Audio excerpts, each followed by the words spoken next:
Good morning students. आज के इस क्लास में हम वीकली करंट अफेयर्स डिस्कस करेंगे 14 अगस्त से लेकर 19 अगस्त 2023 तक के। So let's begin. The first news is about Chandrayaan 3। आपको पता होगा हमने काफी डिटेल में डिस्कस किया था कुछ लास्ट मंथ कि जो इसरो है उन्होंने चंद्रयान 3 को लॉन्च किया है, जो कि जिसके मेन 3 जो मॉड्यूल्स हैं, प्रपल्शन मॉड्यूल, लैंडर मॉड्यूल और रोवर मॉड्यूल। तो अभी क्या इसका स्टेटस है, इसरो ने अपडेट किया है कि 34 दिन बाद जो चंद्रयान 3 स्पेसक्राफ्ट के प्रपल्शन मॉड्यूल था और लैंडर मॉड्यूल था वो दोनों अलग हो गए हैं। जो लैंडर मॉड्यूल है वो सॉफ्ट लैंडिंग करेगा चंद्रमा के सरफेस पर, और जो प्रपल्शन मॉड्यूल है उसमें एक स्पेक्ट्रोपोलैरीमीटर ऑफ हैबिटेबल प्लैनेट अर्थ है, शेप पेलोड है, जो कि क्या करेगा, स्पेक्ट्रोस्कोपिक स्टडी करेगा अर्थ के एटमॉस्फेयर की, और ये देखेगा कि जो अर्थ पर बादल हैं और जो बाकी जगह हैं उन पे कितने वेरिएशन है, सो दैट जो एक्सोप्लैनेट्स हैं वो क्या ह्यूमंस के लिए हैबिटेबल है, क्या ह्यूमंस वहां पर रह सकते हैं या नहीं रह सकते हैं, ये स्टडी करेगा। इसके अलावा आपको क्या ध्यान रखना है कि जब ये सेपरेट हो गए उसके बाद जो लैंडर मॉड्यूल है ये जाएगा चंद्रमा के सरफेस पर, सॉफ्ट लैंडिंग करेगा। आपको ये भी पता होगा कि भारत का जो चंद्रयान 3 है ये चंद्रमा के साउथ पोल पर सॉफ्ट लैंडिंग करेगा, और अगर ये सक्सेसफुल होता है तो भारत पहला देश बन जाएगा जिसने चंद्रमा के जो साउथ पोल है वहां पर सॉफ्ट लैंडिंग सक्सेसफुल की। लेकिन ओवरऑल इंडिया 4th कंट्री है जो कि चंद्रमा पर सक्सेसफुली अपना एक मिशन भेजेगा। पहले कौन कौन सी कंट्रीज हैं जिन्होंने चंद्रमा पर सक्सेसफुली जो है आप बोल सकते हो कि मिशन भेजे हैं? रशिया है, यूएस है और चाइना है। ये अगर सक्सेसफुल होता है, सारी स्टडी करता है सक्सेसफुली, तो इंडिया 4th नेशन बन जाएगा। चंद्रयान 3 की अगर बात करें, मैंने आपको अभी बताया कि इसमें एक लैंडर मॉड्यूल है, प्रपल्शन मॉड्यूल है और एक रोवर है। जो लैंडर मॉड्यूल है जब ये लैंड कर गया, वहां पर सॉफ्ट लैंड कर गया, तो उसमें से जो रोवर है वो डिप्लॉय कर देगा। वो वहां पर रोवर क्या करेगा, चंद्रमा के सरफेस पर ऑन साइट, इन सिटू होता है ऑन साइट, वहीं पे केमिकल एनालिसिस करेगा। उसकी मोबिलिटी के टाइम, मोबिलिटी होता है जब वो मूव करेगा, तो वहां के सरफेस की क्या है, केमिकल एनालिसिस करेगा। लैंडर और रोवर दोनों के जो है स्पेसिफिक पेलोड्स हैं जो कि लूनर सरफेस पर, चंद्रमा के सरफेस पर एक्सपेरिमेंट्स करेंगे। प्रपल्शन मॉड्यूल का एक साइंटिफिक पेलोड भी है जो कि इसके सेपरेशन के बाद काम करेगा, वो मैंने आपको अभी बताया, जो शेप मॉड्यूल है। तो इसका भी ये स्टेटस है। वी होप कि ये सक्सेसफुल हो जाए, क्योंकि चंद्रयान 2 जो था वो बिल्कुल चंद्रमा पर पहुंच कर उसमें कुछ टेक्निकल इश्यू आ गया था। तो वी होप कि चंद्रयान 3 सक्सेसफुल हो जाए। इससे इंडिया को बहुत सारे बेनिफिट्स होने वाले हैं, चाहे वो स्पेस मिशंस में लगा लो, चाहे वो इकोनॉमिकली लगा लो, तो बहुत ज्यादा जो है इंडिया को फायदा होगा। इंडिया की पोजीशन भी वर्ल्ड अफेयर्स में जो है काफी इंप्रूव हो जाएगी। इंडिया के जो स्पेस मिशंस हैं उनको और ज्यादा रिस्पेक्ट से देखा जाएगा। तो वी जस्ट होप कि ये सक्सेसफुल हो जाए। नेक्स्ट हम बात करते हैं केरला के अल्लापुआ की एक वमेन है, मिलाशा जोसेफ, जो कि एक एम्बिशियस मिशन पर हैं। वो दुनिया के जो सभी कॉन्टिनेंट्स के 7 कॉन्टिनेंट हैं उनके जो हाईएस्ट वल्केनोज है, सबसे ज्यादा हाइट पर जो वल्केनो है, वल्केनिक समिट्स हैं, वहां पर वो पहुंचना चाहती हैं, क्लाइम करना चाहती हैं। अभी तक उन्होंने 3 जो है समिट्स पर वो पहुंच गई हैं। कौन कौन सी हैं? एक तो है माउंट किलिमांजरो, दूसरी है माउंट डामावांड एंड तीसरी है माउंट एल्ब्रस। सबसे पहले तो आप इन तीनों की मैप पे लोकेशन देखते हैं। ये है माउंट किलिमांजरो जो कि तंजानिया में है, ये है अफ्रीका कॉन्टिनेंट पे। तंजानिया में लेक विक्टोरिया भी है जो काफी इंपॉर्टेंट है, उसके बाद लेक तंजानिका भी है। तो माउंट किलिमांजरो यहाँ पर है। आपको अगर याद हो, आप हमें फॉलो करते हैं, हमने डिस्कस भी किया था कि हिमाचल की अंजलि शर्मा ने रिसेंटली माउंट किलिमांजरो पर अपनी ट्रेडिशनल ड्रेस पर वो पहुंची थी और पहली वमेन बनी थी जिन्होंने अपनी ट्रेडिशनल ड्रेस, जो हिमाचल की ट्रेडिशनल ड्रेस है, उसमें वो पहनकर वो माउंट किलिमांजरो पर पहुंची थी। सेकंड हम बात करते हैं माउंट दामावांड की, वो है यहाँ पर ईरान में, ये है। मैं अगर कलर चेंज कर देती हूँ आपको और क्लियरली ये है, तो इसकी भी लोकेशन आप देख सकते हो। थर्ड है माउंट एल्ब्रस। माउंट एल्ब्रस की यहाँ पर आप लोकेशन देख सकते हो। यहाँ पर मैंने और जूम्ड व्यू भी लगा दिया है। ये है जियोर्जिया और ये ऊपर है माउंट एल्ब्रस। तो ये जो है आपको ध्यान रखना है तीनों की लोकेशन। अगर हम बात करें कि ये जो है मिलाशा जोसेफ, इनका भी जो मिशन है कि वो 7 वोल्केनिक समिट्स पर पहुंचेंगी। पिछले 21 दिनों में 3 तो उन्होंने कवर कर ली और वो धीरे धीरे सभी करने की कोशिश कर रही हैं। माउंट एल्ब्रुस था रशिया में, अभी आपने देखा, यह है माउंट एल्ब्रुस। दूसरा है ईरान का माउंट दामावंट और तीसरा है माउंट किलिमांजारो जो कि अफ्रीका के तंजानिया में है। उसके बाद जो और है वो कवर करेंगी। अभी रिसेंटली उन्होंने जो माउंट एल्ब्रुस है वो तो अभी 8 अगस्त 2023 को ही किया है, इंडिया के 77वें इंडिपेंडेंस से जस्ट कुछ टाइम पहले, और उन्होंने वुमेन एम्पावरमेंट का मैसेज भी दिया है इसके अलावा जो 4 और हैं, जो 4 समिट्स और हैं जहां पर वो जाना चाहती हैं, वो कौन कौन सी वो भी आपको ध्यान रखनी है। एक तो है ओजोस डेल सलाडो जो कि अर्जेंटीना चिले बॉर्डर पर है। उसके बाद है मेक्सिको की पिको डी ओरिजाबा, देन है पापुआ न्यू गिनी के माउंट ग्लूवे, एंड देन है माउंट सिडले जो कि अंटार्कटिका में है। तो यहाँ पर ये जाना चाह रही है, ये जो कवर करके वो दुनिया के सभी कॉन्टिनेंट्स के हाईएस्ट वोल्केनिक समिट पर पहुंच जाएंगी। तो आपको ये ध्यान रखना है, इनकी लोकेशन भी ध्यान रखनी है आपको। नेक्स्ट हम बात करते हैं, रिसेंटली एक गवर्नमेंट ने स्टेप लिया है कि जो एमजी नरेगा के अंडर वर्क साइट्स हैं, जो Mahatma Gandhi national rural employment guarantee scheme है, काफी पुरानी है, इसकी भी डिटेल हम नेक्स्ट स्लाइड में देखेंगे। उसके सर्विलियंस के लिए, उसको मॉनिटर करने के लिए union ministry of rural development ने ड्रोन्स जो है वो वहां पर डिप्लॉय किए हैं। वो क्या करेंगे, प्रोग्रेस भी देखेंगे, जो एसेट्स प्रोड्यूस किए जा रहे हैं एमजी नरेगा के अंडर, और उसकी क्वालिटी भी देखेंगे। यहाँ पर आप एक ड्रोन के थ्रू एक पिक्चर ली गई है, वो भी आप देख सकते हो। तो जो स्टैंडर्ड ऑपरेटिंग प्रोसीजर एसओपी है जो कि recently ministry of rural development ने इशू की है, जो ड्रोन्स हैं ये 4 टाइप की मॉनिटरिंग करेंगे। कौन कौन सी, एक तो जो काम चल रहा है, ऑनगोइंग वर्क है, उसको सर्वे करेंगे। जो कंप्लीट हो चुका है काम उसको इंस्पेक्ट करेंगे। उसके बाद असेसमेंट, इम्पैक्ट असेसमेंट, उसका इम्पैक्ट कितना हुआ वो देखेंगे। उसके बाद चौथी चीज वो देखेंगे कि कोई भी अगर कंप्लेंट आती है तो उस केस में वो स्पेशल इंस्पेक्शन करेंगे। बहुत सारी जो करप्शन की कंप्लेंट्स एमजी नरेगा वर्क के अंडर न्यूज में देखी जा रही थी, उसी वजह से ये जो डिसीजन लिया गया है। अब एमजी नरेगा के बारे में कुछ देखते हैं। MG NREGA one of the largest work guarantee program है जो कि 100 वर्क डेज क्या है गारंटी करता है हर फाइनेंशियल ईयर में अडल्ट मेंबर्स को, किसी भी रूरल हाउस होल्ड में, चाहे वो किसी भी कम्युनिटी से हो, कुछ भी हो, अगर वो विलिंग है एडल्ट मेंबर, तो उनको क्या है 100 डेज का काम दिया जाएगा जो कि public work related unskilled manual work होगा। तो ये आपको इसका ऑब्जेक्टिव ध्यान रखना है। ये 2005 में लॉन्च की गई थी मिनिस्ट्री ऑफ रूरल डेवलपमेंट के अंडर। इसके अंडर क्या है, लीगल राइट है टू वर्क, यानी कि पहले जो एम्प्लॉयमेंट गारंटी स्कीम्स होती थी उसमें क्या था कि सिर्फ जो गरीब लोग हैं उनको राइट बेस्ड फ्रेमवर्क के अंडर जो काम दिया जाता था। इसमें क्या है कि हर इंसान का लीगल राइट है, अगर वो काम करने के लिए वो डिमांड करेगा उसको काम देना पड़ेगा। ये क्या है, डिमांड ड्रिवन स्कीम है। इसमें क्या है, लीगली बैक्ड गारंटी है। किसी भी गांव का कोई भी एडल्ट हो, जब भी वो काम डिमांड करेगा उसको विदिन 15 डेज जो है उसको काम देना पड़ेगा, अदरवाइज उसको अनएम्प्लॉयमेंट अलाउंस जो है वो देना पड़ता है। तो ये कुछ बेसिक पॉइंट्स थे जो आपको पता होना चाहिए, बहुत इंपॉर्टेंट ये स्कीम है हमारी। नेक्स्ट बात करते हैं, recently national disaster management authority ने अपनी इमरजेंसी सेल ब्रॉडकास्ट टेक्नोलॉजी को टेस्ट करना स्टार्ट किया है।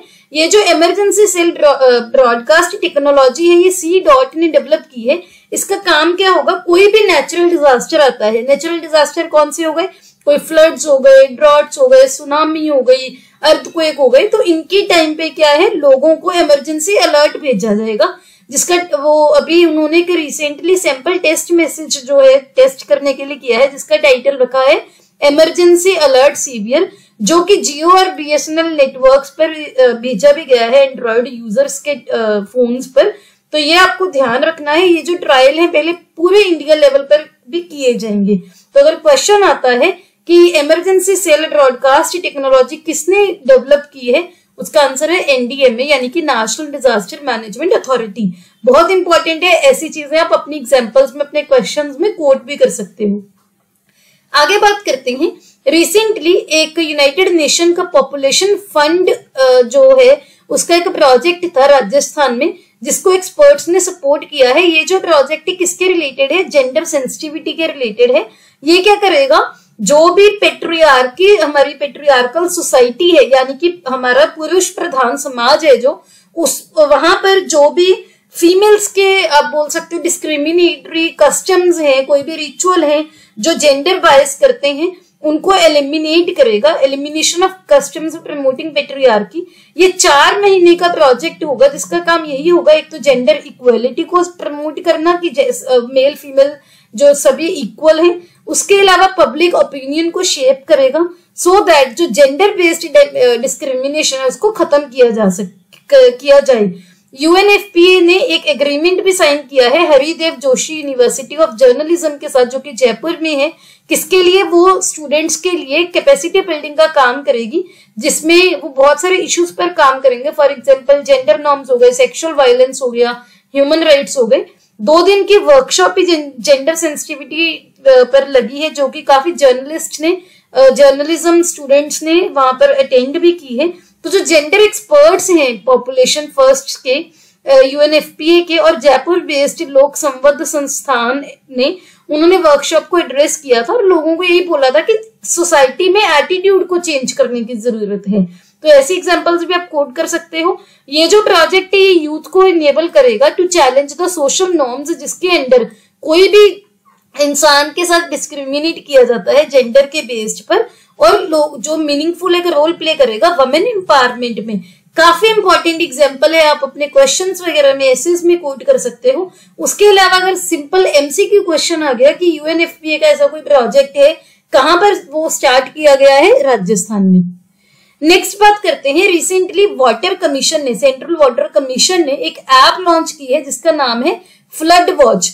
फ्लड वॉच क्या करेगी? जो बाढ़ वगैरह आती है उसको फोरकास्ट करेगी। पहले ही जैसे हम मॉनसून फोरकास्ट करते हैं तो उसको फोरकास्ट करेगी एडवांस में, सो दैट क्या होगा कि जो नुकसान है बचाया जा सके। जो भी हम प्रिवेंटरी मेजर्स ले सकते हैं उससे क्या है, हम कम से कम नुकसान जो है वो हो, हम अपनी सोसाइटी को, लोगों को बचा सके। सो सेंट्रल वाटर कमीशन ने जो फ्लड वॉच ऐप लॉन्च की है, ये 7 डे एडवाइजरी भी इसने प्रोवाइड की है। अगर किसी भी जगह पर वो फ्लड्स आने के चांसेस होंगे तो ये वहां पर एडवांस में जो फोरकास्ट करेगी। सेंट्रल वाटर कमीशन है ये जहां पर भी मेजरमेंट गॉजेस अपने मेंटेन करती है, वहां पर उनकी एडवाइजरी जो है उन्होंने प्रोवाइड की है। ये ऐप अभी तो गूगल के प्ले स्टोर के थ्रू आप जो है डाउनलोड कर सकोगे। वहां पर क्या होगा, जो फीचर्स है इसके इंपॉर्टेंट वो आपको ध्यान रखने हैं। कलर्ड सर्कल्स होंगे, जो भी वाटर स्टेशन है अपने हमारे देश में, वहां पर कलर्ड सर्कल्स होंगे। वहां पर रिस्क के अकॉर्डिंग कलरिंग की जाएगी। अगर कहीं पे आपको ग्रीन सर्कल दिख रहा है यानी कि वहां पर पानी का लेवल या सिचुएशन नॉर्मल है, येलो मतलब अबव नॉर्मल है यानी कि रिस्क का खतरा है, ऑरेंज क्या है कि काफी सीवियर है, और रेड क्या है बिल्कुल ही एक्सट्रीम, जिस पर जो बहुत ज्यादा नुकसान करेगी। तो अगर किसी भी सर्कल पर आप क्लिक करोगे उस स्टेशन का आप वाटर लेवल देख सकोगे, डेंजर लेवल देख सकोगे, वार्निंग लेवल देख सकोगे। ये इंग्लिश और हिंदी दोनों में जो है अवेलेबल रहेगी इसकी जो इंफॉर्मेशन है। अप टू 24 आवर्स जो है वो फोरकास्ट, फ्लड फोरकास्ट देगी या फ्लड एडवाइजरी देगी। उसके बाद जो है सैटेलाइट, ये जो ऐप है किसके बेसिस पर काम करेगी? सैटेलाइट डेटा एनालिसिस हो गया, मैथमेटिकल मॉडलिंग हो गई, रियल टाइम मॉनिटरिंग हो गई। तो ये सभी चीजें यूज करके फोरकास्ट ये प्रोवाइड करेगी। आगे बात करते हैं, रिसेंटली एनसीईआरटी ने एक 19 मेंबर पैनल बनाया है टेक्स्ट बुक्स के रिवीजन के लिए। आपको पता होगा कि 2020 की जो नेशनल एजुकेशन पॉलिसी थी उसके अकॉर्डिंग काफी सारी चेंजेस वो डिमांड कर रही हैं अपने करिकुलम में। तो उसी के लिए जो यूनियन एजुकेशन मिनिस्ट्री है उन्होंने कमेटी बनाई है जो कि क्लास 3 से लेकर क्लास 12 तक नेशनल एजुकेशन पॉलिसी के अकॉर्डिंग क्या करेगी, करिकुलम जो है टेक्स्ट बुक्स को रिवीजन करेगी, टेक्स्ट बुक रिवाइज करेगी, चेंजेस करेगी। इसके चेयरमैन कौन होंगे? एमसी पंत, जो कि national institute of education planning and administration के चांसलर भी हैं। उसके बाद इसके जो और मेंबर्स होंगे वो कौन कौन से होंगे? मंजुल भार्गवा जो कि प्रिंसटन यूनिवर्सिटी के प्रोफेसर हैं, वो इसके को चेयरपर्सन होंगे। इसके अलावा ये जो कमेटी है, काफी सारी चेंजेस जो है नेशनल एजुकेशन पॉलिसी के चरणों कदम पर चलते हुए रिकमेंड करेगी, चेंजेस करेगी। इसमें काफी सारे मेंबर्स भी हैं, अलग अलग फील्ड से जो मेंबर्स लिए गए हैं। फॉर एग्जांपल जो इन्फोसिस की जो डायरेक्ट इन्फोसिस के फाउंडर की वाइफ है सुधा मूर्ति जी, वो भी इनकी मेंबर रहेंगी। इसके अलावा विवेक देब्रॉय जी इनके मेंबर रहेंगे। इसके संजीव सान्याल हैं जो कि चेयरमैन, विवेक देब्रॉय इसके चेयरमैन रहेंगे, संजीव सान्याल इसके मेंबर रहेंगे। उसके बाद आप देख सकते हो शेखर मांडे हैं जो कि पहले डायरेक्टर जनरल थे CSIR के। उसके बाद चिल्ड्रन की जो ऑथर और इन्फोसिस फाउंडेशन चेयरपर्सन है सुधा मूर्ति, मैंने आपको अभी बताया। शंकर महादेवन जो कि सिंगर हैं वो भी इसके मेंबर होंगे। यू विमल कुमार जो कि डायरेक्टर हैं। प्रकाश पादुकोण जो बैडमिंटन एकेडमी के। उसके बाद जो है चामू कृष्णा शास्त्री जी जो कि भारतीय भाषा सम्मति के चेयरपर्सन है, वो सभी इसके मेंबर्स होंगे। तो आप इससे एक चीज डिराइव कर सकते हो कि जो इसके मेंबर्स हैं वो बहुत ज्यादा डाइवर्स फील्ड से हैं, सो दैट जो हमारी एजुकेशन है, हमारी जो बुक्स हैं, सभी फील्ड के लिए काम कर सके, बच्चों को सभी फील्ड के लिए जो है तैयार कर सके, बच्चों की जो ओवरऑल उनको नॉलेज दे। तो इसी वजह से ये जो है कमेटी बनाई गई है, क्योंकि जो नई एजुकेशन पॉलिसी है उसमें काफी फीचर्स है कि एक चीज पढ़ते हुए आप एक्स्ट्रा जो सब्जेक्ट्स पढ़ सकते हो, एक्स्ट्रा कोर्सेज, मल्टीपल कोर्सेज भी आप उसमें एनरोल कर सकते हो। जो वोकेशनल ट्रेनिंग वगैरह हर चीज जो है नेशनल एजुकेशन पॉलिसी में है, ये हम काफी बार डिस्कस कर चुके हैं, तो यहाँ पर हम डिस्कस नहीं करेंगे। इसके अलावा आपको ये भी ध्यान रखना है कि जो ये कमेटी फाइनल करेगी वो पब्लिश और डिस्ट्रीब्यूट तो NCERT ही करेगी। जो NSTC है, NSTC जो ये जो कमेटी है, ये क्या करेगी, ये इसको असिस्ट करेंगे, करिकुलर एरिया ग्रुप्स भी करेंगे, सो दैट वो टेक्स्ट बुक्स को डेवलप कर सकें या किसी और टीचिंग मटेरियल को हर सब्जेक्ट के लिए वो डेवलप कर सकें। आगे बात करते हैं जो समिट ऑन ट्रेडिशनल मेडिसिन होने वाली है, पहली ग्लोबल समिट है ट्रेडिशनल मेडिसिन पे, जो कि गुजरात के गांधीनगर में होगी। क्योंकि ये वर्ल्ड की पहली है तो काफी इंपॉर्टेंट है। सेकंड इसकी इंपॉर्टेंट इसलिए भी ज्यादा है आपके लिए क्योंकि ये इंडिया में हो रही है। इसको कौन जो है होस्ट कर रहा है, वर्ल्ड हेल्थ ऑर्गेनाइजेशन और मिनिस्ट्री ऑफ आयुष। क्या किस चीजों पे की फोकस होगा, एक तो जो रिसर्च है, एविडेंस है, लर्निंग पॉलिसी है, डेटा एंड रेगुलेशन है, इनोवेशन है, डिजिटल हेल्थ है, बायोडाइवर्सिटी, इक्विटी, ट्रेडिशनल नॉलेज, सभी चीजों पर ये काम करेगी। तो काफी इंपॉर्टेंट है ये। और ये क्या है, WHO का एक सपना है, वो क्या करना चाहते हैं, WHO ग्लोबल सेंटर बनाना चाहते हैं फॉर ट्रेडिशनल मेडिसिन, उसमें भी इसको हेल्प मिलेगी। आगे बात करते हैं, RBI ने रिसेंटली अनाउंस किया है कि वो लोन को इजी बनाने के लिए, कि किसी ने अगर लोन लेना है उसको इजीली वो मिल जाए, उसके लिए उन्होंने एक पब्लिक टेक प्लेटफॉर्म, उनकी एक सब्सिडरी है वो बनाया है, जिस फ्रिक्शनलेस क्रेडिट के लिए। किसने बनाया है, RBIH, जो कि RBI की एक सब्सिडरी है। RBIH की क्या फुल फॉर्म है, reserve bank innovation hub. Currently क्या है, अभी सिचुएशन क्या है कि सपोज कोई भी आपने लोन लेना है, आप उसके अप्रूवल के लिए जो चाहते हो, तो उनके लिए डेटा चाहिए जो अप्रूवल के लिए बहुत अलग अलग जगह पे है। फॉर एग्जांपल सेंट्रल गवर्नमेंट के पास है कुछ चीजें, स्टेट गवर्नमेंट के पास है कुछ चीजें, बैंक्स के पास है कुछ चीजें, क्रेडिट इंफॉर्मेशन कंपनीज के पास है। तो इससे क्या होता है, काफी डिले भी हो जाता है, काफी प्रॉब्लम्स आती हैं, ऑब्स्टेकल्स आती हैं। तो ये जो है ये इसीलिए बनाया गया है कि लोगों को लोन लेने में जो है दिक्कत ना आए। प्लेटफॉर्म जो है 17 अगस्त 2023 को आप बोल सकते हो ये रोल आउट किया गया है। तो ये आपको ध्यान रखना है, ऐसी एग्जांपल्स भी आप कोट कर सकते हो।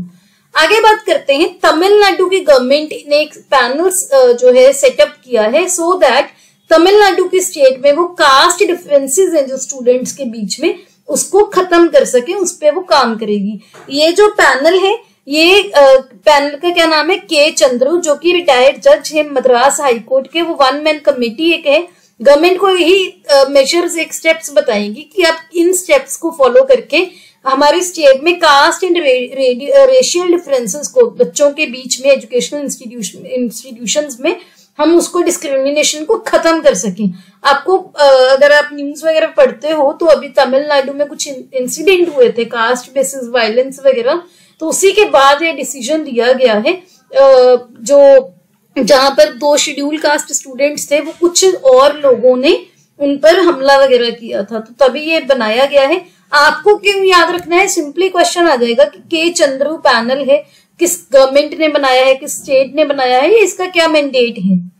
आगे बात करते हैं। Recently honourable supreme court of India ने एक हैंडबुक अनवील की है, एक 30 पेजेस की हैंडबुक है। इसमें क्या किया है उन्होंने, जेंडर स्टीरियोटाइप्स को एलिमिनेट करने के लिए लॉ से, अपने कोर्ट्स से, अपनी जजमेंट्स से कुछ वर्ड्स बताए हैं।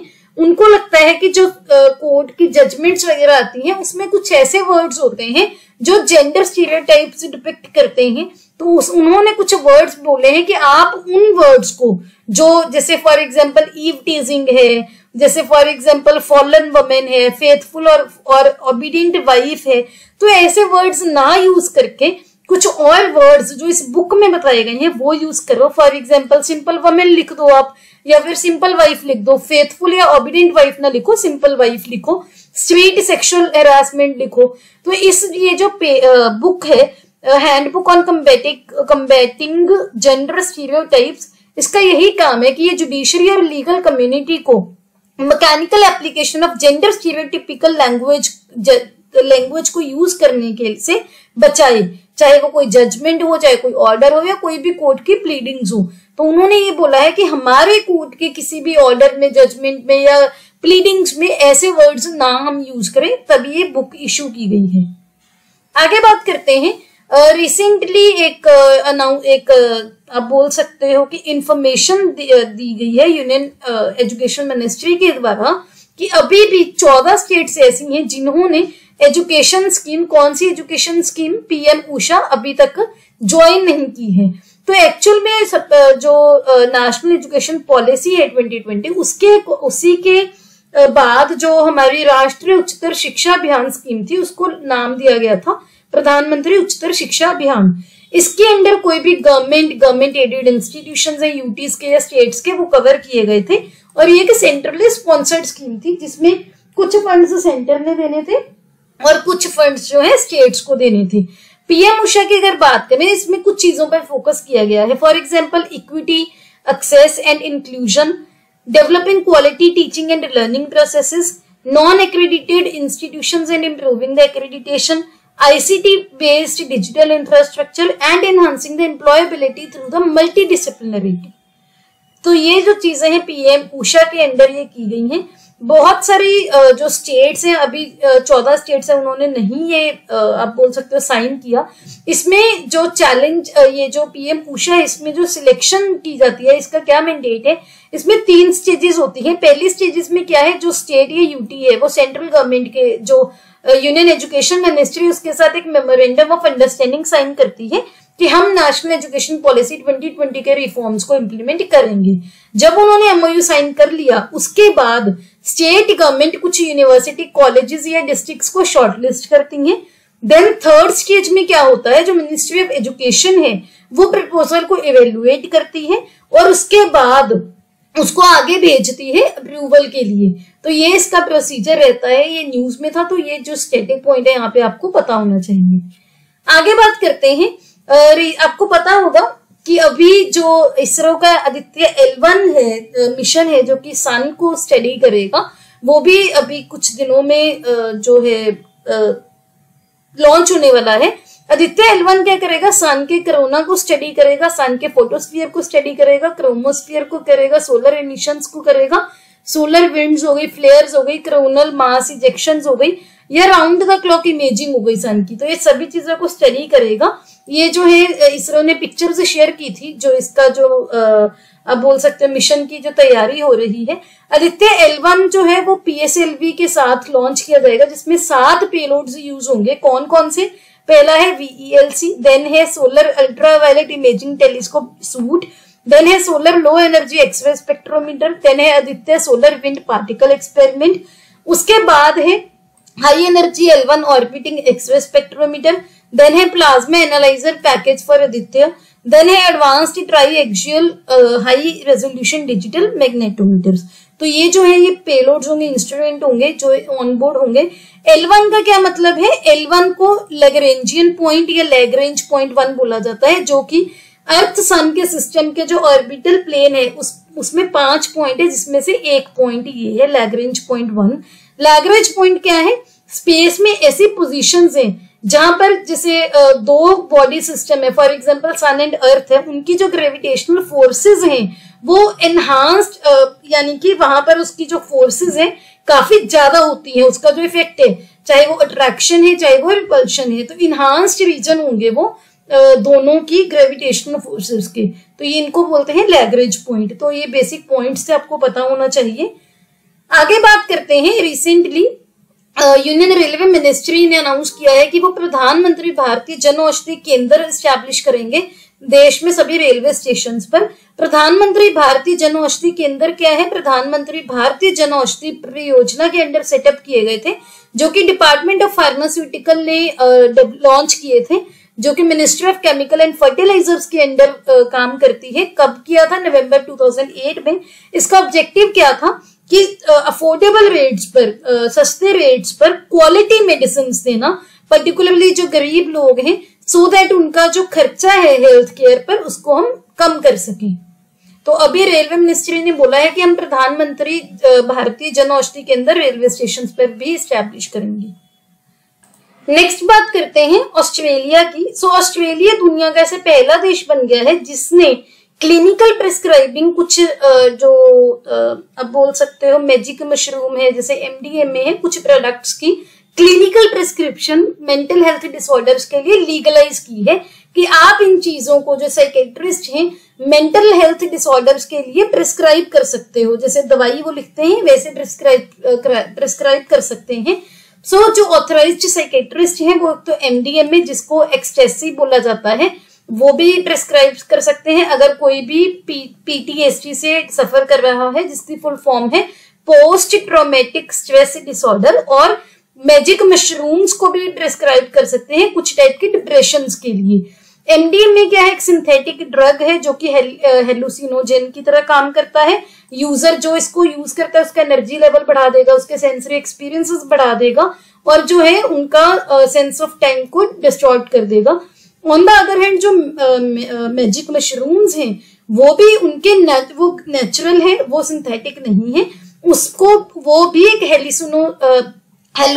हेलुसिनोजेनिक इफेक्ट है वो उनमें भी होता है। क्यों? क्योंकि उनमें एक एक्टिव कंपाउंड होता है सिलोसाइबिन नाम का। तो जिस मैजिक मशरूम की जहां पर आप पिक्चर भी देख सकते हो नेचुरली ग्रो करता है। सिंपली आपको क्वेश्चन आ जाएगा कि कौन सा देश है जिसने मैजिक मशरूम को डिप्रेशन के लिए प्रिस्क्राइब करने के लिए लीगलाइज किया है? आंसर है ऑस्ट्रेलिया। इसके अलावा आपको मैजिक मशरूम के बारे में भी पता होना चाहिए कि इसमें कौन सा कंपाउंड होता है, क्या इसका इफेक्ट होगा, तो ये सभी चीजें आपको पता होनी चाहिए। आगे बात करते हैं, हमारी honourable president of India Draupadi Murmu ji ने जो है 6th वॉरशिप एक विंध्यगिरी लॉन्च की है, प्रोजेक्ट 17A की, 17 अल्फा फ्रिगेट्स की, जो कि इंडियन नेवी ने बनाया है। इसमें 6 शिप्स जो है लॉन्च की गई हैं। तो उनकी जो हम डिटेल अभी देखते हैं। सबसे पहले तो जो भी रिसेंटली लॉन्च की गई है उसका नाम है विंध्यगिरी फ्रिगेट। इसका लॉन्च किया गया है garden rich ship builder and engineer limited Kolkata जो है वहां पर 6 शिप है, मैंने आपको अभी बताया, और इसका नाम रखा गया है कर्नाटका में एक माउंटेन रेंज है उसके ऊपर। इसके अलावा जो बाकी की 5 शिप थी वो कौन सी थी, उनका क्या नाम था? नीलगिरी, हिमगिरी, तारागिरी, उदयगिरी, दूनागिरी, और 6 है विंध्यगिरी। प्रोजेक्ट 17 अल्फा फ्रिगेट, जिसको P-17A बोला जाता है, इंडियन नेवी ने 2019 में लॉन्च किया था, जिसके अंदर उन्होंने बोला था कि हम stealth guided missile frigates construct करेंगे। अभी फिलहाल 2 कंपनीज बना रही हैं इसको, मजगांव डॉक शिप बिल्डर्स और garden rich ship builders and engineers. ये जो मिसाइल्स होंगी ये एक स्पेसिफिक स्टील्थ डिजाइन के साथ कंस्ट्रक्ट की जाएंगी, जिनमें रडार एब्जॉर्बेंट कोटिंग्स होंगी, लो ऑब्जर्वेबल जो होंगी, जो कि इनको ऐसी प्रॉपर्टी देंगी कि वो एनिमीज जो है दुश्मन है इसको डिटेक्ट ना कर सके, तो वो जान ना सके कि कोई ऐसी मिसाइल है। तो इसमें ऐसी प्रॉपर्टीज जो है वो की गई हैं। इसकी आप यहाँ पर पिक्चर भी देख सकते हो विंध्यगिरी फ्रिगेट की। आगे बात करते हैं, रिसेंटली प्रधानमंत्री ई बस सेवा स्कीम के अंडर कैबिनेट ने, हमारे यूनियन कैबिनेट ने 57,613 करोड़ का एक बजट जो है अप्रूव किया है, जिसके अंडर सेंट्रल गवर्नमेंट जो है 10,000 इलेक्ट्रिक बसेस 169 सिटीज में पूरे देश में लॉन्च करेगी। इसका मेन एम यही है ग्रीन मोबिलिटी को प्रमोट करना। तो जो आप बोल सकते हो कि हमारा पब्लिक ट्रांसपोर्टेशन सिस्टम है, वहां पर अगर ई बसेस को डिप्लॉय किया जाएगा, उससे क्या होगा, पॉल्यूशन कम होगा, ग्रीन हाउस गैसेस एमिशन कम होगा। ई बस क्या है, ऐसी बस है जिसका प्रपल्शन और एक्सेसरी सिस्टम जो है वो एक्सक्लूसिवली एक जीरो एमिशन इलेक्ट्रिसिटी सोर्स जो है वो इसको पावर करता है। 181 सिटीज होंगी जहां पर ऑर्गेनाइज्ड बस सर्विस नहीं है, जिनमें ग्रीन मोबिलिटी इंफ्रास्ट्रक्चर होगा। पीएम ई बस सेवा स्कीम जो है, इसमें एस्टिमेटेड कॉस्ट होगी 57,613 करोड़, जिसमें से 20,000 करोड़ सेंटर देगा, बाकी की स्टेट्स बियर करेंगी। तो ये इसलिए न्यूज में था, आपको पता होना चाहिए। ऐसी एग्जांपल्स भी आप अपने इन्वायरमेंट वगैरह के क्वेश्चंस में कोट कर सकते हो। ये जो स्कीम है 2 सेगमेंट्स में जो इम्प्लीमेंट की जाएंगी। 169 सिटीज में 10,000 ई बसेस जो है public private partnership model use करके डिप्लॉय की जाएंगी, और जो 181 अदर सिटीज हैं, बाकी की सिटीज हैं, वहां पर इंफ्रास्ट्रक्चर को अपग्रेड किया जाएगा ग्रीन अर्बन मोबिलिटी इनिशिएटिव्स के अंडर। तो ये इसका काम है। आगे बात करते हैं, यूजीसी ने रिसेंटली एक पैनल बनाया है किसके लिए, जो कॉलेजेस और यूनिवर्सिटीज में मैन्युस्क्रिप्टोलॉजी और पैलियोग्राफी के कोर्सेज हैं, उनके लिए मॉडल सिलेबस तैयार करने के लिए। तो सबसे पहले तो आपको पता होना चाहिए कि मैन्युस्क्रिप्टोलॉजी क्या है। मैन्युस्क्रिप्टोलॉजी हिस्ट्री की एक स्टडी है या लिटरेचर की, किसके थ्रू, हैंड रिटन डॉक्यूमेंट्स के थ्रू। तो जो हैंड रिटन डॉक्यूमेंट्स है, मैन्युस्क्रिप्ट जिसको बोलते हैं, उसको यूज करके हिस्ट्री और लिटरेचर को पढ़ा जाता है इसके अंदर। और जो पैलियोग्राफी है, ये है एंशिएंट राइटिंग सिस्टम की स्टडी। ये एक 11 मेंबर पैनल होगा जिसके हेड होंगे प्रफुल्ला मिश्रा, जो कि नेशनल मिशन फॉर मैन्युस्क्रिप्ट के पहले डायरेक्टर रह चुके हैं। इसके अलावा मल्हार कुलकर्णी होंगे जो कि आईआईटी मुंबई में प्रोफेसर है। वसंत भट्ट होंगे जो कि स्कूल ऑफ लैंग्वेज है गुजरात यूनिवर्सिटी का, उसके पहले डायरेक्टर थे। जतिंदर मोहन मिश्रा जी होंगे जो कि एनसीईआरटी में संस्कृत के प्रोफेसर हैं। तो ये सभी जो है इंपॉर्टेंट इसके मेंबर्स होने वाले हैं, आपको ध्यान रखना है। आगे बात करते हैं, डीएमआरसी ने, दिल्ली मेट्रो जो रेल कॉर्पोरेशन है, उन्होंने एक कार्बन लाइट मेट्रो ट्रैवल जो है आप बोल सकते हो कि लॉन्च किया है।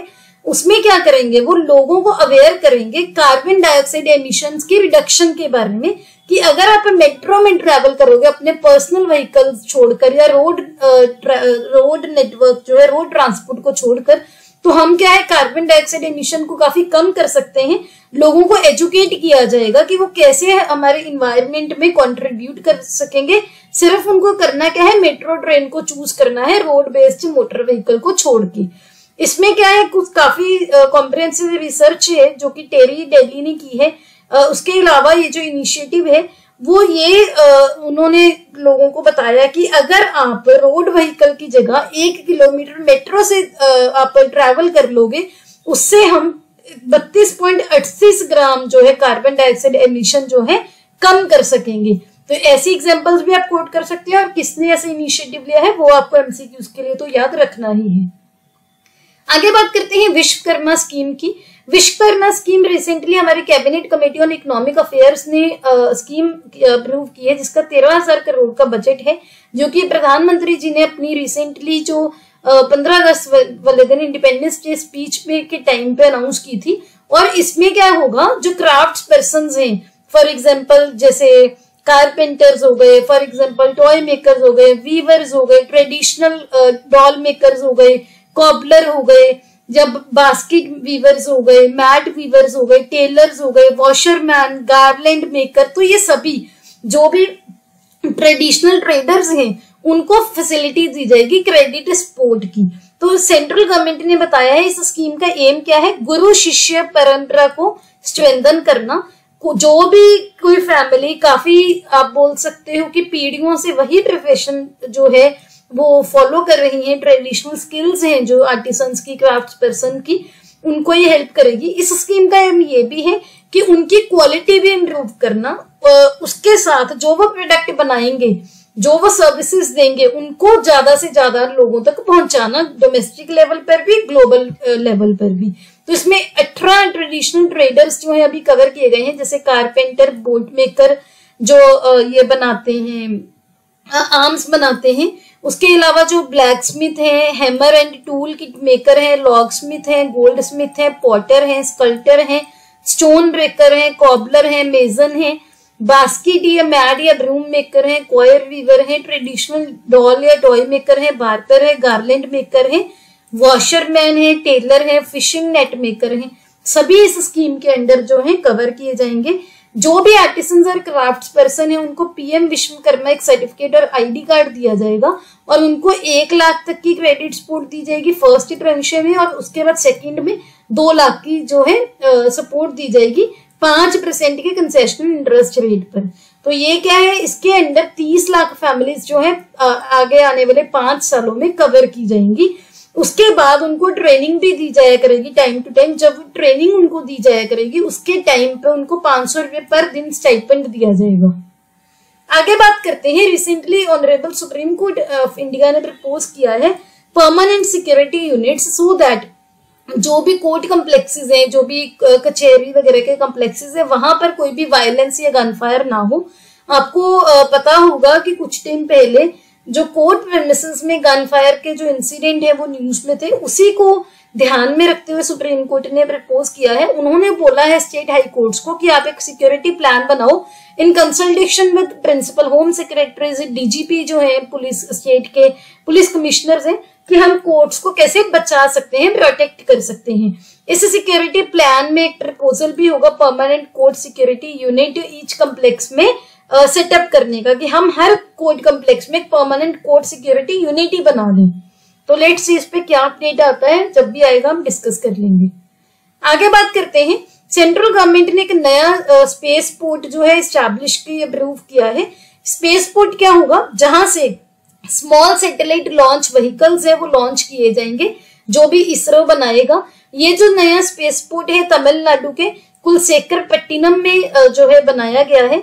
इसका काम यही होगा कि जो आप बोल सकते हो कि अभी करंटली क्या होता है, डॉग लेग मैन्यूवर होता है, एक शार्प टर्न लेता है जब भी रॉकेट को लॉन्च करते हैं।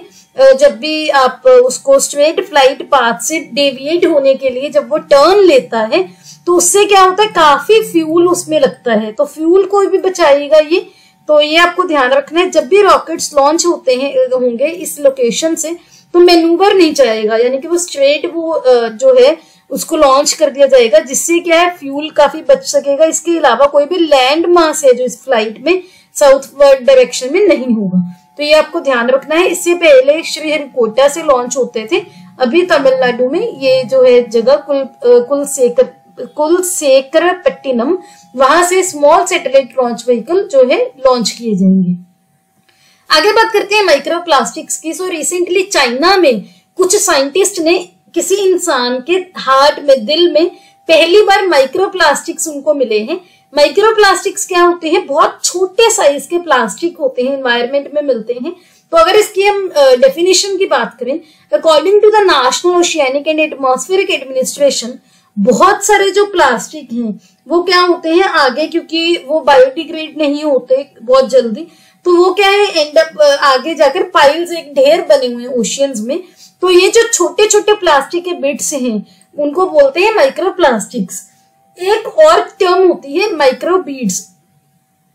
माइक्रो बीड्स क्या होते हैं, वो बनाए ही छोटे जाते हैं, जो कि कॉस्मेटिक्स में, हेल्थ प्रोडक्ट्स में यूज होते हैं। लेकिन जो माइक्रो प्लास्टिक है वो बड़े प्लास्टिक कम जो वो है ब्रेक हो के छोटे पीसेस में हो जाते हैं। तो यही डिफरेंस है।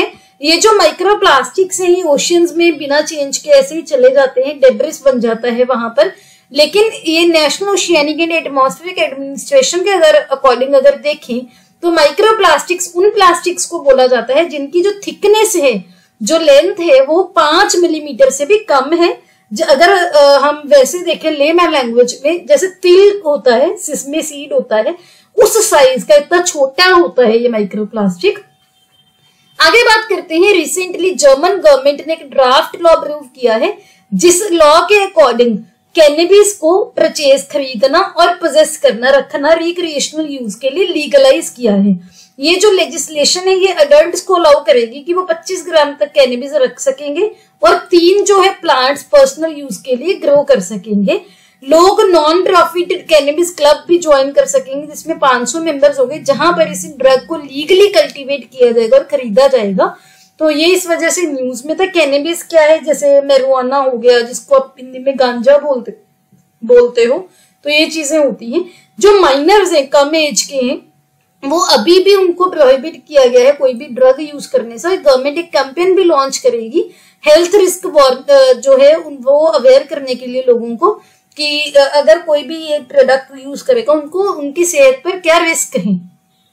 आगे बात करते हैं, रिसेंटली प्रधानमंत्री आवास योजना ग्रामीण कन्वर्जेंस के under best performer district award मिला है जो कुपवारा को।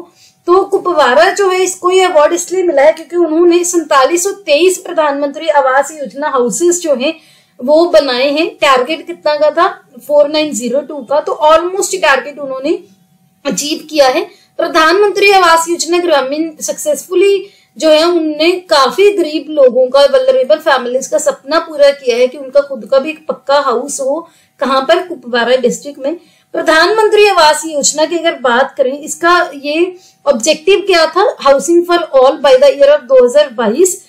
जो पहले रूरल हाउसिंग स्कीम थी इंदिरा आवास योजना, उसी का नाम रखा गया था प्रधानमंत्री आवास ग्रामीण योजना के नाम पर। 1 अप्रैल 2016 को इसमें मिनिस्ट्री ऑफ रूरल डेवलपमेंट के अंडर ये आती है।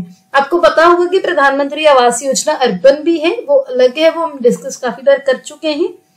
आगे बात करते हैं, रिसेंटली सेंट्रल गवर्नमेंट ने, इंडिया ने WHO के साथ कोलैबोरेट करके G20 समिट के एज अ पार्ट एक global initiative on digital health जो है लॉन्च किया है।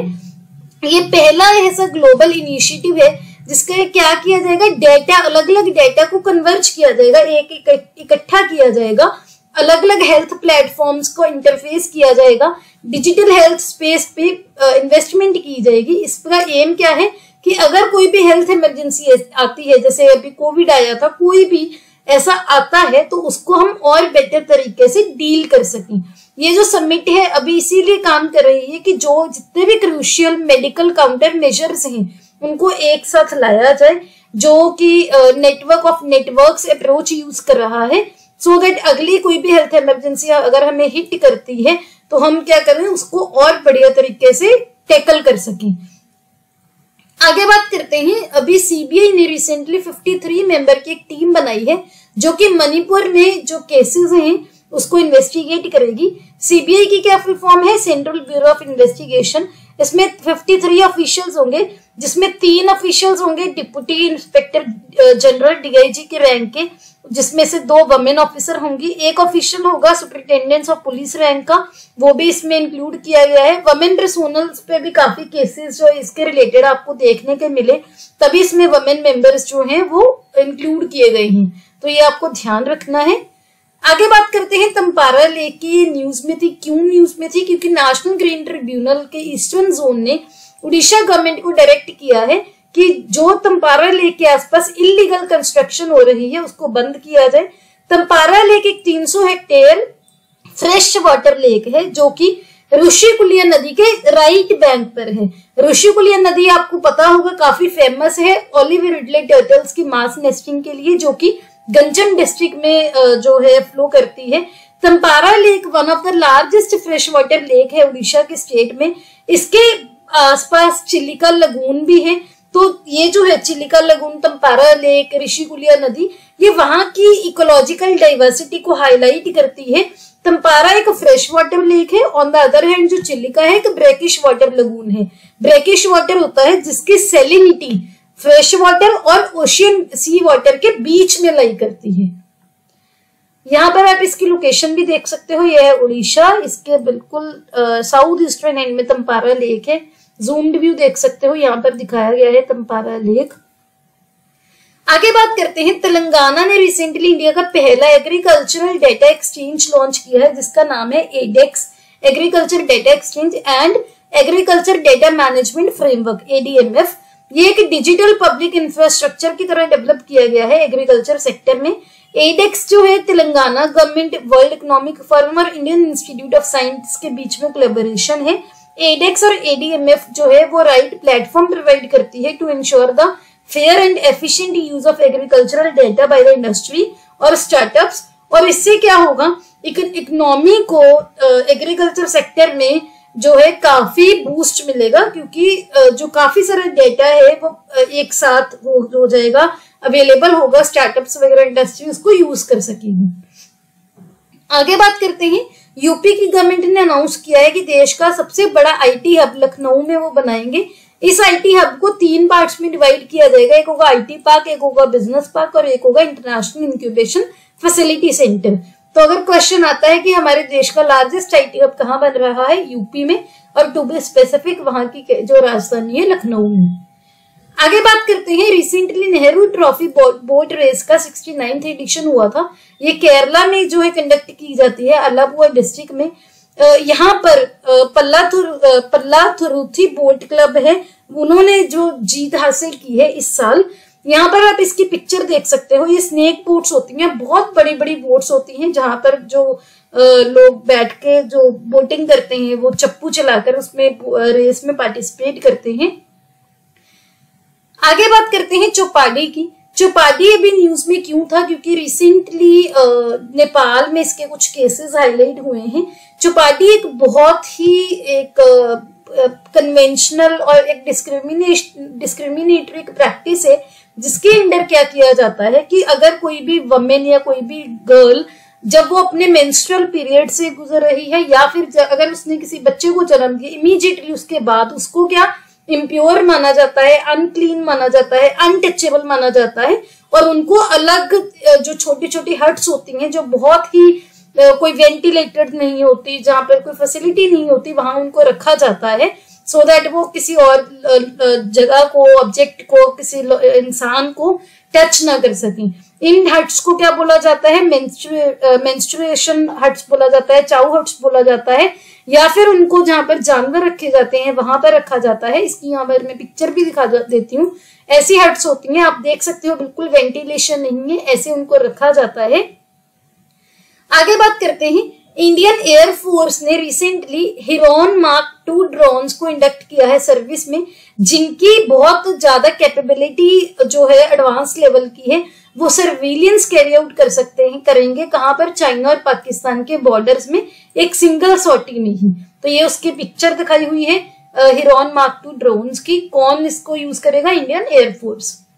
आगे बात करते हैं, रिसेंटली जो 20 फीट टॉल एक तिरुवल्लुवर स्टैचू जो है तमिल लेटर से बनाया जाएगा, वो बनाया गया है, वो कोयम्बटूर में कुरिची टैंक में इंस्टॉल किया गया है। तिरुवल्लुवर क्या है, एक बहुत ही फेमस तमिल पोएट और स्कॉलर हुए हैं, जिन्होंने तिरुकुरल भी लिखी है, जो कि एक पॉलिटिक्स, इकोनॉमिक्स, एथिक्स, लव, इन पे कुछ बहुत सारे एरेज की कपलेट्स हैं, उनकी कलेक्शन है। यहाँ पर आप इसकी पिक्चर भी देख सकते हो। ये तिरुवल्लुवर जी का स्टेचू बनाया गया है तमिल लेटर्स से। आगे बात करते हैं, recently national payment corporation of India ने पेमेंट इकोसिस्टम प्लेयर्स की एसोसिएशन के साथ एसोसिएशन करके यूपीआई चलेगा एक कैंपेन जो है वो वहां पर अभी लॉन्च किया था, जिसमें उन्होंने यूपीआई को कैसे सेफली यूज करना है, यूपीआई सेफ है, लोगों को इसके बारे में अवेयर किया जाए कि कैसे आप यूपीआई को अपनी हैबिट बना सकते हो यूपीआई यूज करने की। तो इसी में ये लोगों को अवेयर किया गया है। तो अगर आपसे क्वेश्चन आता है कि यूपीआई चलेगा कैंपेन किसने लॉन्च किया था, एनपीसीआई ने। आगे बात करते हैं, रिसेंटली मिनिस्ट्री ऑफ टूरिज्म ने मेक माई ट्रिप के साथ कोलैबोरेशन करके ट्रैवलर्स मैप लॉन्च किया है, जिसमें क्या होगा, जो भी इंडिया में ऐसी प्लेसेस हैं जो कि बहुत पॉपुलर नहीं है टूरिस्ट के लिए, उनको दिखाया जाएगा, सो दैट हम टूरिज्म को और ज्यादा प्रमोट कर सकें। आगे बात करते हैं, रिसेंटली जो नाफिस है, national automated fingerprint identification system, जो कि नेशनल क्राइम रिकॉर्ड ब्यूरो ने डेवलप किया था, उसको अवार्ड मिला है, गोल्ड अवार्ड। कब, कहां पर, एक्सीलेंस इन गवर्नमेंट प्रोसेस री engineering for digital transformation category 1 में। ये जो अवार्ड है department of administrative reforms and public grievances के द्वारा दिया जाता है। आगे बात करते हैं वर्ल्ड ट्रेड स्टैटिस्टिकल रिव्यू 2023 की, जो कि वर्ल्ड ट्रेड ऑर्गेनाइजेशन की एनुअल फ्लैगशिप पब्लिकेशन है, जहां पर इंडिया का 18th रैंक दिया गया है। कहां पर? Among the leading exporters in world merchandise trade, जो एक्सपोर्टर्स हैं उनमें इंडिया का 18th रैंक है। आगे बात करते हैं ब्रिक्स स्टार्टअप फोरम की। सो इंडिया क्या है, ब्रिक्स फोरम एक स्टार्टअप फोरम लॉन्च करेगा, जिसमें क्या होगा, बहुत सारे इन्वेस्टर्स, इंक्यूबेटर्स, जो इंस्पायरिंग एंटरप्रेन्योर्स हैं, वो अपनी बेस्ट प्रैक्टिसेस को शेयर कर सकेंगे, कोलैबोरेट कर सकेंगे। ब्रिक्स में कौन कौन से मेंबर्स हैं? ब्राजील, रशिया, इंडिया, चाइना और साउथ अफ्रीका। आगे बात करते हैं अतिथि पोर्टल की, जो कि केरला गवर्नमेंट ने बोला है लॉन्च करेंगे। इसका काम क्या होगा, जो भी बाहर से लोग जो काम करने वहां पर आते हैं उनकी रजिस्ट्रेशन प्रोसेस की जाएगी। आपको पता होगा रिसेंटली केरला में भी कुछ केसेस हुए हैं, उसी को ध्यान में रखते हुए ऐसा पोर्टल जो है लॉन्च किया गया है। ये एक यूनिक आइडेंटिफिकेशन सिस्टम है, रजिस्ट्रेशन करे होगी इसके अंडर वर्कर्स की, चाहे कोई कॉन्ट्रैक्टर है उसको भी रजिस्ट्रेशन करनी पड़ेगी अपने एम्प्लॉयज की, कोई भी एम्प्लॉयर है, कोई इंडिविजुअल वर्कर है, उसको भी खुद को रजिस्टर करना पड़ेगा। तो इसमें क्या है, सोशल सिक्योरिटी प्रोवाइड की जाएगी सभी माइग्रेंट वर्कर्स को।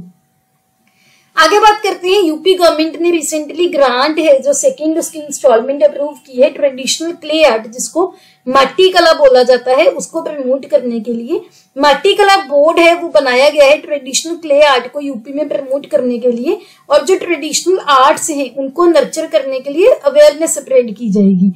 ये जो स्टेट गवर्नमेंट है इन्होंने 10 करोड़ एलोकेट किए हैं अलग अलग इनिशिएटिव्स में, जिसमें माटी कला को प्रमोट किया जाएगा, जिसमें से पहली इंस्टॉलमेंट 1.66 करोड़ की जो है वो पहले ही जो रिलीज कर दी गई थी। अभी उसकी जो सेकंड इंस्टॉलमेंट है वो भी अप्रूव हो गई है।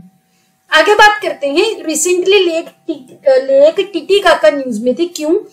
क्योंकि वहां पर जो पानी का लेवल है काफी कम हो गया है, तो उसके कुछ रीजंस इसमें बताए गए हैं। एक तो है वहां पर जो फिशिंग है जो वो बहुत डिस्क्रिमिनेटरी लेवल पर होती है, जिससे क्या है कि वहां पर काफी नुकसान हो रहा है। सेकंड है पॉल्यूशन की वजह से भी वहां का जो पानी है काफी पॉल्यूटेड हो रहा है, उसके लेवल्स कम हो रहे हैं। थर्ड है जो अभी ग्लोबल वार्मिंग है उसकी वजह से। लेक टिटीकाका क्यों न्यूज में थी? क्योंकि ये साउथ अमेरिका की one of the largest lake है और दुनिया की हाईएस्ट नेविगेबल बॉडी है, तो काफी इंपॉर्टेंट है ये पेरू और बोलीविया के बॉर्डर्स पर है, जो कि एंडीज माउंटेन्स पर है। यहाँ पर आपको दिखाया भी है, ये पेरू है और ये बोलीविया है। तो ये बोलीविया है और ये जो है ये बॉर्डर यहाँ पर लेक टिटीकाका है। आप यहाँ पर देख सकते हो ये लेक टिटीकाका है, ये बोलीविया है, ये पेरू है। तो ये इसका जो बॉर्डर पर है ये बह रही है। आगे बात करते हैं अपॉइंटमेंट्स की। सबसे पहले तो इसके पाकिस्तान के caretaker prime minister appoint किए गए हैं अनवरुल हक कक्कर, जो कि एक एथनिक पुश्तून पॉलिटिशियन है, जिनकी देश में बहुत पावरफुल मिलिट्री के साथ एक्सटेंसिव टाइज भी हैं, तो उनको केयर टेकर प्राइम मिनिस्टर बनाया गया है पाकिस्तान का। उसके बाद सेकंड अपॉइंटमेंट है LIC के मैनेजिंग डायरेक्टर बनाए गए हैं R दोराईस्वामी, तो ये दोनों आपको याद रखनी है। आगे बात करते हैं, इंडिया ने रिसेंटली एक रिकॉर्ड ब्रेक कर दिया है, मोस्ट एशियन जो है चैंपियनशिप ट्रॉफी हॉकी टाइटल्स जीतने का। इंडिया ने इस बार मलेशिया को हराकर 4th टाइम जो है ये ट्रॉफी जीती है। ये जो Asian champions trophy hockey 2023 tournament था, ये चेन्नई में हुआ था रिसेंटली और इंडिया का 4th टाइटल था। ये तो आपको ध्यान रखना है किसको हराया है, मलेशिया को। आगे बात करते हैं वर्ल्ड एथलेटिक्स चैंपियनशिप की। वर्ल्ड एथलेटिक्स चैंपियनशिप जो रिसेंटली हंगरी के बुडापेस्ट में होने वाली है अगस्त 19 से 27 तक, वहां पर इंडिया के जो 28 मेंबर्स जा रहे हैं उसको नीरज चोपड़ा जी जो ओलंपिक गोल्ड मेडलिस्ट है, जैवलिन थ्रोअर हैं इंडिया के, वो लीड करेंगे। इसमें बहुत सारे जो है एथलीट्स पार्टिसिपेट करेंगे। फॉर एग्जांपल अविनाश सेबल हो गए, जैस्विन एल्ड्रीन हो गई, मुरली शिवशंकर हो गए, ज्योति राजी हो गई, सभी इसमें पार्टिसिपेट कर रही हैं। तो कहां पर हो रही है? हंगरी के बुडापेस्ट में, जो हंगरी की राजधानी है। यहाँ पर आप इसका भी मैप देख सकते हो। आगे बात करते हैं ओबिचुरी की। रिसेंटली बिंदेश्वर पाठक जी जिनको इंडिया का टॉयलेट मैन ऑफ इंडिया के नाम से जाना जाता था, ही पास्ड अवे। क्यों? क्योंकि उन्होंने सुलभ की स्थापना की थी और पब्लिक सैनिटेशन में पहली बार इन्होंने जो काम किया था, उसके बाद ही जो सुलभ है, सुलभ शौचालय के नाम इसी पर रखा गया है, जो कि बाद में पब्लिक टॉयलेट्स की एक चेन बन गई है। और उन्होंने सुलभ 1970s में स्थापित किया था और ओपन डेफिकेशन के अगेंस्ट एक्टिविज्म में काफी हाई लेवल पर किया था कि लोग जो है टॉयलेट्स यूज करें। ये हमारे सोशल मीडिया के हैंडल्स हैं, आप हमें यहाँ पर फॉलो कर सकते हैं। वीकली करंट अफेयर्स की बिल्कुल फ्री ऑफ कॉस्ट पीडीएफ आपको हमारे टेलीग्राम चैनल पर मिल जाएगी, लिंक आपको डिस्क्रिप्शन में मिल जाएंगे। अगर आपको ये वीडियो अच्छी लगी, please hit the like button, अपने दोस्तों के साथ वीडियो को शेयर कीजिए। Don't forget to subscribe to my channel. See you tomorrow at 8 o'clock। Have a nice day.